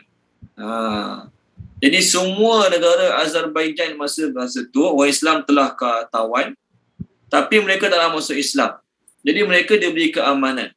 Harta benda mereka, ternakan mereka, tanah kebun mereka tidak akan diapa-apakan. Dengan syarat mereka sedia bayar jizyah sekadar kesanggupan mereka. Okey? Jadi jizyah ni bukanlah kata mesti kena bayar banyak ni. Kalau tak ada duit, kena bayar juga. Tak. Ada perjanjian. Ni kitab sirah. Dah tahu kan bagus. Dia rajin tulis sirah. Mana dia baca pun tak tahulah. Pada zaman Khalid Al-Walid, dengan salah seorang ketua Nasrani di Furat, namanya Saluba bin Nashtuna. Ketua kaum Kristian kat Furat. Dibuat surat perjanjian antara mereka. Di zaman dulu lah. Mereka bersedia bayar jizyah kepada Khalifah Khalid bin Al-Walid. Dan dalam masa yang sama, Khalifah Khalid bin Al-Walid juga bersedia memberi keamanan, jaminan keselamatan keamanan pada mereka. Boleh surat. Bunyi surat tu lebih kurang lah, isi surat tu lebih kurang. Apa surat tu ditulis? Surat tu ditulis pada tahun ke-12. 12 apa ni? Tahun ke-12 Hijrah. Bukan 12 Hijrah, sorry Pada tahun ke-12 tahun Safar. Tahun ke-12 setelah kewafatan Nabi SAW. Surat tu ditulis, dia kata apa dia? Aku beri janji kepadamu untuk menjamin keamanan dan keselamatan kamu jika kamu bayar jizyah. Maka selama mana kami, ni orang Islam tulis surat kat dia, kami melindungi kamu, menjaga keamanan kamu, maka wajiblah kamu membayar jizyah. Tapi bila mana kami mensia-siakan keamanan, keselamatan kamu, maka kamu tidak wajib membayarnya lagi. Jadi orang kafir bayar jizyah tu bukan sekadar bukan sekadar mereka kena bagi duit, mereka dapat jaminan keselamatan. Sebagaimana orang Islam lain dijamin keselamatannya, macam itulah juga orang kafir yang sedia sanggup bayar jizyah, mereka juga wajib dijaga keselamatan mereka oleh orang Islam. Jizyah mula-mula sekali dipungut tahu tak bila? Zaman Nabi SAW di Madinah. Masa tu Nabi SAW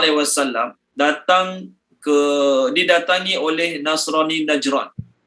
Lebih kurang mereka ada pendapat mengatakan 60 orang, ada pendapat mengatakan 40 orang. Mereka datang pada Nabi SAW. Lalu mereka berdebat dengan Nabi tentang Nabi Isa, akhirnya mereka kalah. Mereka ajak masuk Islam, dia ajak masuk Islam, mereka tak nak. Mereka dah mubahalah dengan Nabi, mereka kalah dalam mubahalah. Jadi patutnya bila dah kalah mubahalah, masuklah Islam, tak nak masuk Islam. Lalu mereka sudi untuk bayar jizyah. Lalu mereka pun bagi jizyah pada orang Islam. Mereka bayar jizyah pada orang Islam sebanyak 1,000 pasang pakaian. 1,000 pasang pakaian. 500 helai bulan Safar, 500 helai bulan Rejab. Di zaman Nabi. Mereka bayar jizyah juga pada orang Islam 30 perisai. 30 ekor kuda, 30 ekor unta dan 30 senjata untuk berperang. Ini hadis ni ada dalam riwayat Imam Abu Daud daripada Ibnu Abbas. Maksudnya itulah jizyah yang pertama yang orang Kristian bayar pada negara Islam. Orang yang dipungut juga jizyah pada mereka adalah Yahudi dan Nasrani. Sebab mereka lah yang Allah sebut ahli kitab dalam ayat kita sekarang. Kemudian zaman Umar radhiyallahu anhu, orang Majusi, agama Majusi yang sembah api. Mereka pun kena bayar jizyah juga sama macam orang musyrikin Yahudi. Mula-mula Umar radhiyallahu anhu dia macam tak nak kutip sebab Allah sebut dalam ayat ni musyrikin ahli kitab. Musyrikin dengan ahli kitab. Jadi Majusi ni dia nak bagi kategori apa? Maka sahabat-sahabat zaman Umar kata mereka juga termasuk di kalangan orang-orang musyrikin. Mereka bukan ahli kitab Majusi, mana ada ajaran Majusi, kitab ajaran Majusi. Maka Abdul Rahman bin Auf cakap pada Umar, Rasulullah pernah kutip jizyah daripada orang-orang Majusi di negeri Hajar, tempat negeri Nabi Saleh. Adapun penyembah berhala di negara Arab sendiri, mereka yang tinggal kat negara Islam. Adapun penyembah berhala yang tinggal di negara Islam, di Jazirah Arab, mereka hanya ada dua pilihan. Masuk Islam ataupun keluar pada negara ni. Jizyah hanya Allah sebut untuk ahli kitab. Betul kan? Allah tak sebut jizyah untuk orang musyrikin. Kerana apa? Di tempat tu, pada masa tu, Mekah Madinah. Jadi untuk orang Mekah Madinah, orang musyrikin hanya ada dua pilihan. Masuk Islam atau keluar pada kota ni. Kalau tak nak keluar, kamu akan diperangi. Tak boleh. Orang musyrikin kata, boleh tak kami tak nak masuk Islam, kami nak stay kat Mekah, tapi dalam masa sama kami nak bayar cukai. Boleh tak boleh? Tak boleh. Tak boleh. Untuk tanah haram, Haramain Mekah Madinah, dua pilihan je. Masuk Islam. Satu lagi, keluar pada tempat ni. Kalau tak, kami akan perang. Jadi orang kafir yang bayar jizyah di negara Islam, kalau tadi cerita orang musyrik duduk kat Mekah, ada pun kalau negara Islam kat lain, kat Pakistan ke, ada orang musyrik duduk Pakistan. Contoh, orang musyrikin tinggal kat Pakistan. Kan? Orang musyrikin tinggal kat Pakistan. Maka boleh tak mereka bayar jizyah? Boleh. Kerana Pakistan bukanlah negara Jazirah Arab. Jadi orang kafir yang bayar jizyah kat negara Islam dipanggil zimmi. Dia mau tanya soalan, kafir kat Malaysia ni kafir zimmi ke kafir harbi? Nak kata zimmi boleh, tapi undang-undang untuk mereka tak macam zimmi sangat. Nak kata harbi tak boleh. Sebab kafir harbi ni kafir yang sentiasa memerangi, memusuhi Islam. Nak kata zimmi tak boleh, nak kata harbi pun tak boleh. Nak panggil kafir apa pun tak tahu. Okey, baik. Jadi mereka ni, orang yang bayar jizyah dipanggil zimmi. Kalau mereka masuk Islam, mereka tak kena bayar jizyah, mereka kena bayar zakat macam orang lain biasa. Okey, mereka kena bayar zakat lah macam orang Islam. Bayar zakat tu pun bayar zakat kalau cukup haul, cukup setahun. Kalau tak bayarlah bayar zakat. Jizyah tu sebenarnya bukanlah kata orang Islam dia untung banyak ni. Orang Islam dapat untung banyak. Orang Islam dapat untung banyak. Sebab apa dapat untung banyak? Sebab tahun ni ramai orang kafir duduk negara kita, jadi kita punya untung banyak. Lalu, okey, bukan. Jizyah ni sebagai tanda dia yang mereka sedia nak duduk bawah negara Islam lagi dan sedia untuk patuh lagi. Sebab tidak ditentukan banyak mana kena bayar jizyah. Tak ditentukan. Mesti kena bayar banyak ni. Tak. Menurut Imam Syafi'i, jizyah tu dikenakan lebih kurang 1 dinar setahun. 1 dinar setahun dipungut akhir tahun. Yang kenanya bapa-bapa. Anak-anak, isteri-isteri tidak dikenakan. Hamba-hamba pun tidak dikenakan. Yang dikenakan jizyah hanyalah lelaki merdeka. Jadi kalau seorang suami itu dia ada isteri dan anak-anak, dia seorang kena bayar. Isteri dia tak kena bayar. Anak dia kecil lagi tak kena bayar. Anak dia dah besar, dah balik, baru kena bayar. Tuan-tuan, 1 dinar lebih kurang berapa gram? 4.25 tak silap saya lah. 1 dinar lebih kurang 4.25 gram. Kalau 5 dinar 21.25. Kalau 5 dinar tak silap saya. Jadi 4 dinar, 1 dinar lebih kurang 4 gram, 4.25 gram. Katalah 5 gram. 5 gram, tolong kira boleh. Hari ni 1 gram berapa? 262. 267. Tak tahu saya. Katakanlah 1 gram 300 lah. Tak sampai lah 300 tahun ni. Tak pernah sampai lagi 1 dinar 1 gram 300. Kita kira lah 1 gram 300. 300 kali 5 gram. 300 kali 5. Contohlah. Baru 1,500. 1,500 sebulan setahun. 1,500 setahun tuan-tuan dan puan-puan. 1,500 setahun. Bukan banyak mana pun. Itu pun kalau mereka tak mampu, kerajaan Islam tak wajib ada bertingkat. Tak bayar jizyah, penjara. Penjara 2 bulan. Siapa suruh tak bayar jizyah? Zaman Umar radhiyallahu anhu, bagus ni cerita ni. Zaman Umar radhiyallahu anhu, ada gubernur-gubernur di bawah pemerintahannya jumpa Umar radhiyallahu anhu lalu berkata, "Wahai Umar, tahun ini kutipan jizyah kita sudah berkurangan." Maka Sayyidina Umar tanya, "Kenapa?" Sebab orang dah ramai meluk agama Islam. Maka Sayyidina Umar kata, baguslah. Kita bukannya nak duit orang kafir supaya negara kita kaya dengan duit orang kafir. Tak. Maksud kita bukan nak kayakan negara Islam melalui duit orang-orang kafir. Kalau kita nak kayakan negara kita melalui duit orang-orang kafir, taklah banyak sikit. Betul kan? Letak atas jizyah banyak sikit, kemudian wajibkanlah setiap orang. Ini tak adalah setiap orang tak wajib. Yang wajib tu pun hanya kena 1 dinar setahun. Jadi wang jizyah ni bukanlah wang untuk mengkayakan umat Islam. Bahkan umat Islam ada baitul mal. Umat Islam ada zakat.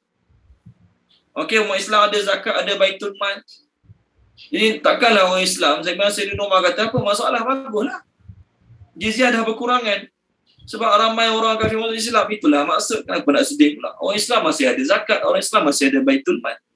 Jadi sebenarnya tak sampai lah 300. Jadi kita kata paling tinggi dah 1,500 setahun. Sebulan 100 lebih. Ada masalah sebulan 100 lebih. Anggap macam bayar estro je lah. Cakap kat orang kafir zimmi tu, you anggap macam bayar estro je lah bulan-bulan. Okay. Okay, baik. Seterusnya sama ayat baru. Jadi ayat ni nak cerita suasana perang. Suasana orang kafir dengan orang Islam berperang. Ni kena buat. Tapi kalau zaman sekarang, bukan dalam suasana perang. Tak wajib. Kita perangi orang kafir, tak wajib bunuh mereka, tak wajib. Okey? Okey, baik, seterusnya. Ayat yang ke-30. Sikit lagi ya. Wa dan qalat telah berkata al-Yahud, Yahudi. Uzair lah terjemah dia, nama orang. Orang putih terjemah Ezra. Ibnullah, anak Allah. Ibnullah, anak Allah. Wa dan qalat telah berkata an-Nasara, orang-orang Nasrani. Al-Masih, Nabi Isa lah. Ibnullah, anak-anak Allah. Anak Allah, sorry, anak-anak Allah. Ada satu je, anak Allah. Ibnullah, anak Allah. Zalika demikian itu, qauluhum, kata-kata mereka, bi, dengan, afwahihim, mulut-mulut mereka. Mulut ni dalam bahasa Arab pelik sikit. Satu mulut, famun, fa dengan mim, satu mulut. Banyak mulut, afwah. Mim tak ada langsung lah. Banyak mulut jadi afwah. Tuan Safi bukan kat situ, atas dia. Boleh? Afwahihim tu. Kanan lagi. Situ. Afwah tu. Afwah tu, okey. Afwah tu ialah plural pada famun. Famun ni sebiji. Famun ni satu mulut. Afwah, mulut-mulut. Okey. Yudahi'una, mereka meniru. Yudahi'una, mereka meniru. Sambung lah. Yudahi'una, mereka meniru. Qaula, kata-kata. Alladzina, orang-orang kafir. Alladzina, orang-orang yang. Alladzina, orang-orang yang. Kafaru kafir. Min daripada qablu, sebelum mereka qatalahum, memerangi mereka Allahu, oleh Allah anna, bagaimana boleh, terjemah anna, bagaimana boleh, yufakun, mereka dipalingkan. Okey, tolong terjemahkan dia. Puan Aliza Ali, terjemahkan boleh? Puan Aliza Ali. Boleh Ustaz. Bismillahirrahmanirrahim. Dan orang-orang Yahudi berkata, Uzair putera Allah, dan orang-orang Nasrani berkata, Al-Masih putera Allah. Itu adalah ucapan yang keluar daripada mulut mereka. Mereka meniru ucapan orang-orang kafir yang terdahulu. Allah melaknat mereka. Bagaimana mereka boleh berpaling daripada kebenaran? Okey, baik. Terima kasih Puan Aliza. Ayat ni Allah nak terangkan tentang ciri-ciri ayat 29 tadi. Apa ciri-ciri ayat 29 tadi? Allah kata, perangilah orang tak beriman dengan Allah, beriman hari akhirat dan tidak beriman hari akhirat. Dan mereka tidak mengharamkan apa yang Allah haramkan dan Rasulnya telah haramkan. Dan mereka tidak beragama dengan agama yang benar. Itu poin dia. Mereka tidak beragama dengan agama yang benar. Maksudnya orang Yahudi dan Nasrani, mereka klaim mereka orang agama. Bagi mereka, orang musyrikin Mekah, ya, jahiliyah bagi mereka. Orang tak ada agama, orang bodoh bagi mereka. Mereka klaim mereka orang agama. Yahudi dan Nasrani ini mereka klaim mereka orang agama. Allah kata apa dia? Orang agama apa? Mereka tidak beragama dengan agama yang benar. Apa bukti dia? Ni orang Yahudi kata Uzair anak Allah.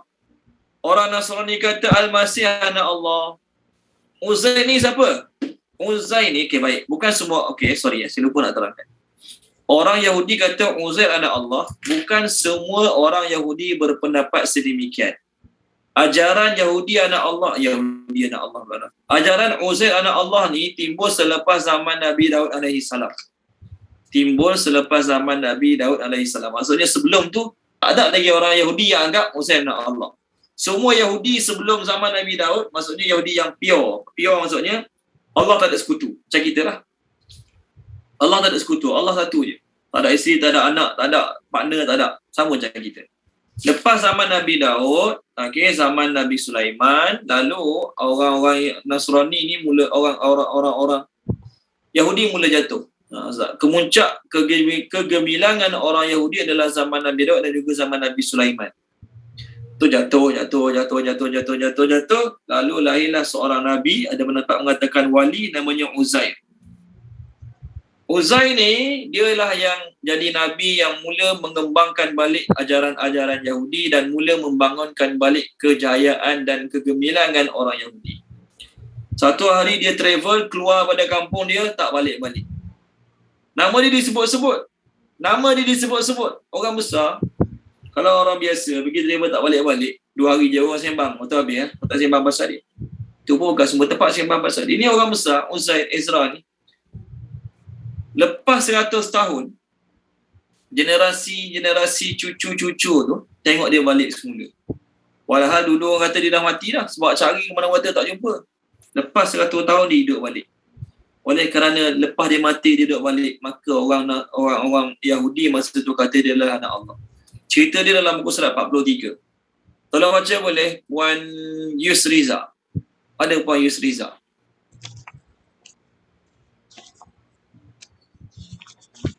Ada Ustaz. 43 ayat 259. 259.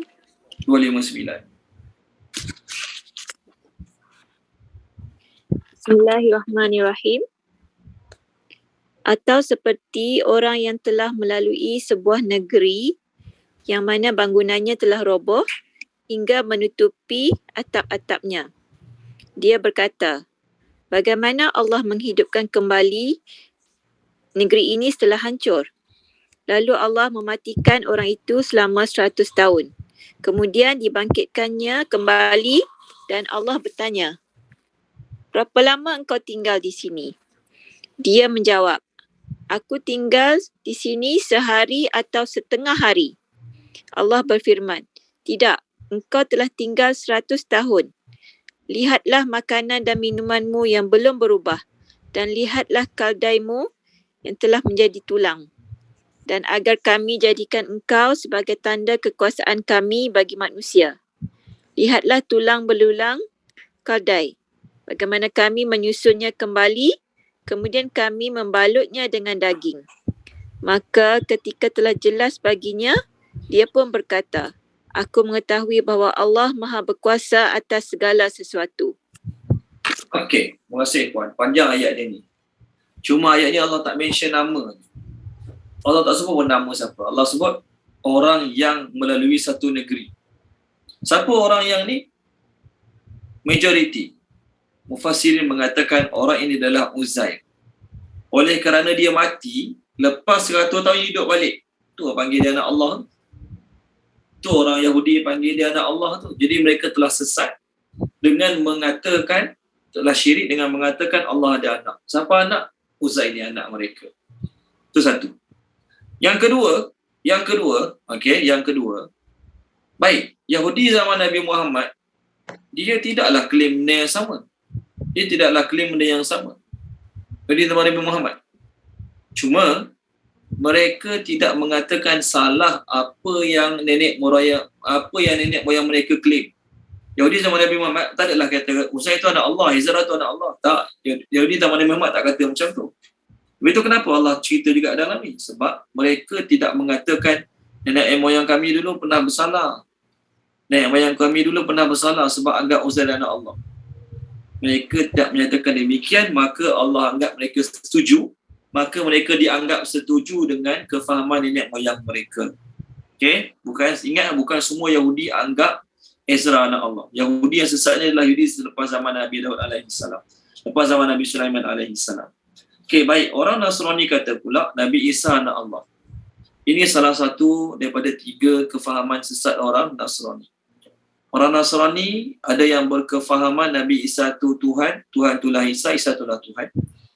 Mereka mengatakan mereka adalah monotheism, sedangkan mereka juga polytheism. Polytheism ni Tuhan lebih pada satu. Monotheism tu Tuhannya satu. Bagi mereka Tuhan satu je. Siapa satu? Tu Isa. Allah itulah Isa, Isa itulah Allah. Jadi orang Yahudi, Nasrani yang kata Allah itulah Isa, Isa itulah Allah, mereka sebenarnya telah menduakan Tuhan secara tak langsung. Kumpulan kedua yang mengatakan Allah tu satu, Tuhan ayah, Nabi Isa Tuhan anak, Maryam Tuhan ibu. Ni pun salah juga. Kefahaman ketiga adalah taslis. Taslis tu Tuhan tiga dalam satu, satu dalam tiga.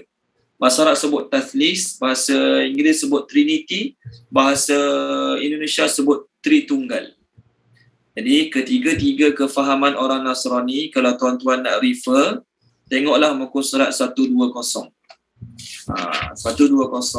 saya ni tunjuk muka surat, nanti kita baca akan datanglah, kita dah ambil masa. Muka surat 120 kan, muka surat 120 ayat 72, satu kefahaman. Ayat 73, satu kefahaman yang lain. Ayat 75, satu kefahaman yang lain. Jadi dalam muka surat 120 ni Allah sebut tentang tiga-tiga jenis kefahaman orang Nasrani. Allah Ta'ala Maha mengetahui. Quran ni Allah buat sebelum Nabi Isa lahir. Quran ni Quran ni ada sebelum Nabi Isa lahir lagi. Zaman Nabi Isa lahir, zaman Nabi Isa ada atas muka bumi ni, tak ada seorang pun anggap dia Nabi. Tuhan. Tak ada seorang pun anggap Nabi Isa Tuhan. Tak ada seorang pun anggap Nabi Isa tu anak Tuhan. Tak ada seorang. Jadi Nabi Isa punya ajaran diselewengkan oleh seorang Yahudi yang bernama Saint Paul. Saint Paul ni dialah yang telah menyesatkan orang-orang Kristian. Dialah yang telah bawa masuk kefahaman Tuhan Isa, Isa Tuhan, Nabi Isa anak Tuhan, Nabi Isa tiga dalam satu. Dia inilah yang telah merosakkan. Baik, ayat kita sekarang Allah Ta'ala kata apa dia? Nah, kat skrin Tuan Sofia ada share ayat-ayat kat skrin. Okey, tak apalah, nanti akan datang kita refer lah tiga-tiga tu. Baik. Oleh Allah Ta'ala kata, apa yang mereka claim Allah ada anak nama Uzair, Allah ada anak nama Isa, mereka tak boleh datangkan sebarang dalil pun. Mereka tak adalah kata, dalam kitab Taurat Allah kata gini, dalam kitab Zabur Allah kata gini. Tak ada. Dalam kitab-kitab mana tak ada, dalam suhu mana pun tak ada. Tak pernah pun Allah turunkan ayat dalam mana-mana kitab, dan tak pernah pun Allah sampaikan melalui mana-mana para Nabi aku ada anak seorang, Uzair. Seorang lagi ada juga bini lain, Isa. Tak pernah pun. Betul Allah kata, kata-kata tu hanyalah kata-kata yang keluar pada mulut mereka semata-mata. Tidak ada sebarang sandaran dalil. Mereka hanya meniru, copy-paste kata-kata orang kafir sebelum mereka. Allah Ta'ala dah datangkan orang Nasrani ketika mana mereka berdebat dengan Nabi Muhammad SAW tentang Nabi Isa. Okey? Macam-macam lah dalam surah Al-Imran. Lalu, mereka tak setuju juga yang Nabi Isa tu sebagai Rasulullah hamba Allah. Maka Nabi kata, okey, baik, kalau tak setuju, jom mubahalah. Mubahalah ni apa tau? Mubahalah ni ialah doa laknat kepada pihak yang berdusta. Tengok muka surat 57 boleh? Tadi dah last lah, ni last sekali lagi. Puan Nur Razilah terjemahkan boleh? Puan Nur Razilah. InsyaAllah. Laju Tuan Sofi Pom keluar terus muka surat 57. 57 ayat 61. Ayat 61. Auzubillahi minasyaitanirrajim. Sesiapa yang membantahmu dalam perkara ini setelah engkau memperoleh ilmu, katakanlah Muhammad, marilah kita panggil anak-anak kami dan anak-anak kamu, isteri-isteri kami dan isteri-isterimu, kami sendiri dan kamu juga. Kemudian marilah kita bermubahalah agar laknat Allah ditimpakan kepada orang-orang yang berdusta. Okey, baik. Mubahalah. Terima kasih Puan Razina. Nabi ajak orang Kristian, dia mubahalah. Nabi bagi dalil-dalil yang Nabi Isa bukan Tuhan, Nabi Isa adalah hamba Allah dan Rasulullah. Mereka pun kata dalil mereka tak, Nabi Isa tu Tuhan. Kalau tak, kenapa dia lahir tak ada ayah? Maka Allah turunkan ayat. Kamu kata dia Nabi, kamu kata dia Tuhan sebab dia lahir tak ada ayah. Nabi Adam, mak tak ada, ayah tak ada. Lagi hebat, kenapa tak menabikan Adam tu, mentuhankan Adam tu? Cakaplah Adam Tuhan. Last sekali, Nabi kata jom mubahalah, doa laknat.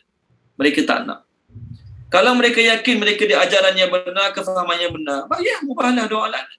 Tapi tak berani juga mubahalah dengan Nabi SAW. Tak berani juga nak mubahalah dengan Nabi SAW. Maknanya mereka tahu mereka tak betul, Nabi betul. Tapi dah kerana berpegang ajaran sesat, bagilah dalil kat mana pun tak nak terima juga. Betul Allah Ta'ala kata, Allah memerangi mereka. Mereka nampak kat dunia ni macam baik, macam bagus, follow ajaran yang benar. Tapi siapa kata Allah ada anak, dosa tu Allah tak ampun. Orang Islam yang mencuri, berzina, minum arak, apa lagi? Rembak duit, ambil rasuah. Dosa-dosa tu Allah tetap boleh ampunkan.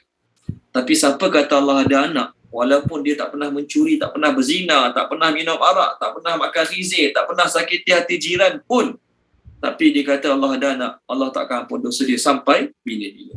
Sebab tu Allah kata, qatalahumullah, Allah memerangi mereka. Siapa berani nak perang dengan Allah? Siapa berani nak cari pasal dengan Allah? Ayat 59, Tuan Safiq, ayat 59. Ayat 59. Yes.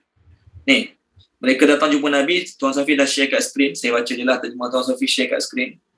Orang Yahudi, Nasrani Najran datang jumpa Nabi, dia kata, wahai Muhammad, kamu cela Tuhan kami. Maka Nabi kata, siapa Tuhan kamu? Mereka pun jawab, Nabi Isa. Nabi Muhammad kata, aku tak cela dia. Memang dia hamba Allah dan Rasulullah. Maka mereka tanya Nabi Muhammad, kalau dia Rasulullah, kalau dia hamba Allah, kenapa dia lahir tak ada ayah? Kalau dia manusia macam kita juga, hamba Allah macam kita juga, kenapa dia lahir tak ada ayah? Maka Allah turunkan ayat. Inna mathala Isa indallahi ka mathali Adam. Nabi Isa tu sama macam Adam di sisi Allah. Sebagaimana Adam lahir tak ada mak, tak ada ayah, Allah senang dia buat. Nabi Isa lahir tak ada ayah, susah ke bagi Allah nak buat? Allah Ta'ala mendatangkan contoh yang lagi susah, lagi pelik kepada yang pelik sikit. Nabi Isa pelik sikit sebab lahir tak ada ayah, ada mak saja. Allah datangkan contoh lagi pelik pada tu. Nabi Adam tak ada mak, tak ada ayah, tak ada pelik pun. Kenapa tak tuhankan Adam? Last sekali mereka tak nak mubahalah. Akhirnya mereka pun mengalah, lalu bayar barang-barang yang saya sebut jizyah tadi pada Nabi Muhammad sallallahu alaihi wasallam. Syukur pada Allah, kita lahir Islam, ayah Islam, tak perlu nak explain panjang-panjang. Walaupun kita tak faham mana tentang ketuhanan, kita mungkin tak mampu nak berdebat dengan orang kafir tentang ketuhanan kita, tapi cukup kita kata Allah lah Tuhan aku yang satu, tidak ada isteri, tidak ada anak, tidak ada sekutu. Lam yalid wa lam yulad wa lam yakul lahu kufuwan ahad. Okey, berhenti sini dulu, kita sampai minggu depan insya-Allah. Apa yang baik pada Allah Subhanahu Wa Taala, apa yang tak baik daripada kekurangan kelemahan saya, minta maaf pada tuan-tuan, minta ampun pada Allah Subhanahu Wa Taala. Bismillahirrahmanirrahim. Subhanallah wa bihamdihi, subhanakallahumma wa bihamdika, asyhadu an la ilaha illa anta, astaghfiruka wa atubu ilaik. Allahumma zayyinna bi zinatil Qur'an wa akrimna bi karamatil Qur'an wa syarrifna bi syarafatil Qur'an wa adkhilna al-jannata bi syafa'atil Qur'an ya dzal fadli wal ihsan. Allahumma inna nas'aluka ilman nafi'a wa rizqan wasi'a wa rizqan mubarakan wa amalan mutaqabbala. Allahumma anfa'na bima 'allamtana wa 'allimna ma yanfa'una wa zidna ilma walhamdulillahi rabbil alamin. Terima kasih banyak semua. Assalamualaikum warahmatullahi wabarakatuh. Jumpa lagi minggu depan insya-Allah. Ustaz. Assalamualaikum. Sama-sama. Waalaikumsalam. Sama-sama. Waalaikumsalam.